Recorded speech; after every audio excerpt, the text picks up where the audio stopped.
Sige, anong gagawin natin ngayon? Same pero highlight. Tingin daw. Ay. Pero yung length po, Pwede na magupit kung anong dry na. mga dulo lang. Pero mahaba pa rin. Sige.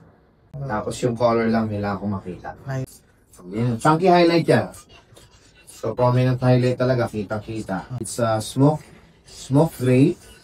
Tapos may ash brown na ganda yun, no? Parang medyo halos ganito din yun. Nag-ano na lang siya. Pero noon ito din. Nag-fail lang, no? Okay, sige. May nilagay ka sa hair mo? This morning, wala. Start na tayo, mama. Papaready ko lang. Tapos, ayun, start na tayo. Grabe, no? Ilang months yung huli mo? 1 year? 1 year. Mas maganda siya pag maganda yung lighting.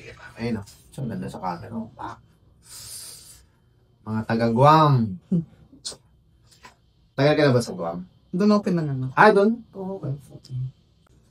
Okay, so, alam mo na alagaan, Fora? I suggest lang when you put lip on tsaka treatment, huwag ka masyadong maglagay dito. Dito lang. Kasi na-notice ko medyo oily yung skin mo, yung scalp mo. So, indicate yun na healthy yung part na to. So, I suggest dito mo siya lagyan kasi hindi nakakabot dito yung treatment or yung oil. Ganda ng placing. Para siya naging full highlight na balayage. Thank you! Salamat! Ingat!